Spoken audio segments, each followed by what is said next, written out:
that if I was captured, I would have to give my name, my rank, and my serial number. While I was in the service, my name was Robert Mann, my rank was Sergeant E5, and my serial number, also called a service number, was US 51602744. Name, rank, and serial number.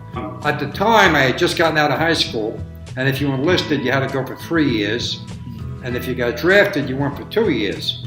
My mother was actually spearheading the Selective Service Office in Hackensack, New Jersey, on Bantam Place, and a woman my brother was dating also worked there. I actually didn't think I would get drafted. I was of the opinion I wasn't going to get drafted. I was very wrong about that, and on March 1st, 1966, I was drafted. I had a pledge. I was inducted on Broad Street in Newark, March 1st, 1966. I left there and went to Fort Dix, New Jersey. I thought I was going to go to basic training there. Instead, they gave me a haircut in Fort Dix and put us all on a bus and sent us to Fort Knox, Kentucky. We arrived there, it was raining, and I'm pretty certain it rained almost every day for the next 8 weeks. And it's nonstop. They wake you up 2 o'clock in the morning, everybody got to run out the door. We walked, we ran, we walked, we ran, we marched, we walked. It was nonstop for 2 months. You go through your jungle training, you now get your paperwork, and it says Korea. A rude awakening. I didn't know if that was good news or bad news, but I knew I wasn't going to Vietnam. And a few days later, I'm on a plane. We're flying out of Seattle. Very interesting, the plane ride.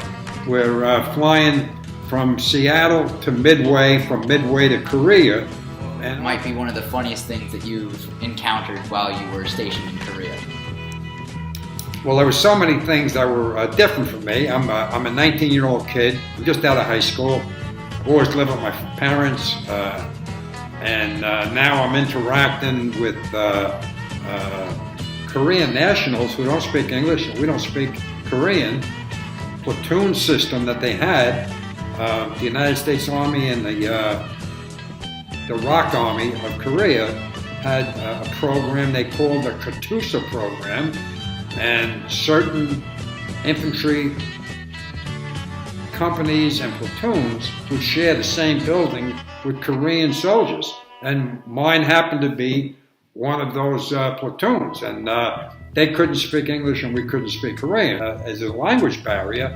And a lot of funny things came out of that on a daily basis, not all year long. The funniest thing I ever saw happen was I got promoted and I became a platoon sergeant, and alongside of me there was a Korean who was also a sergeant. He was older than me, but we got along well.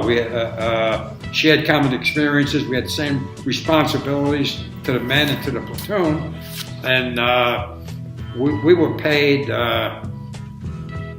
differently than the Koreans were paid. They couldn't afford razor blades or anything like that, and instead of shaving, they had tweezers, and they would pull the hairs out of their face with tweezers. And so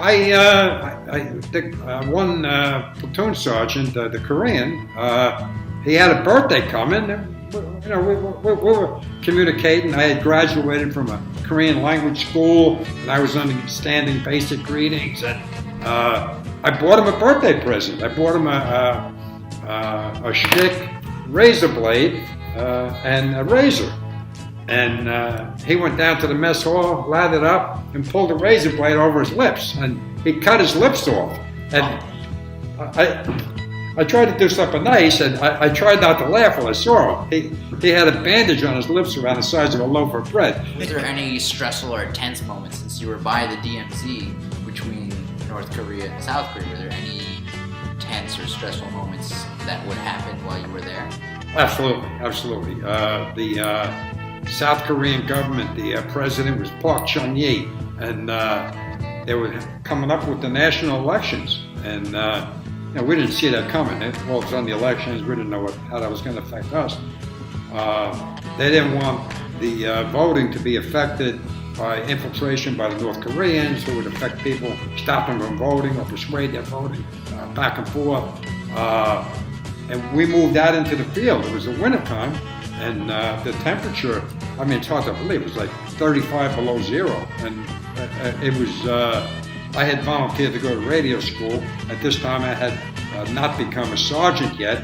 I was working as a radio man, and because of that, very fortunately, I would be inside the tent to keep the radio warm. Not to keep me warm, but to keep the radio warm.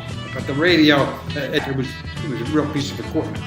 And you had to protect the radio because that was your link. No cell phones, no war, nothing going on except that radio with the battalion service. And I was honorably discharged, given a copy of my DD 214 discharge papers, which I went to college on a GI Bill, and I presently have health benefits with the VA in Wilmington, North Carolina. Thank you very much, Uncle Robert. Thank you for your service. Thank you, sir.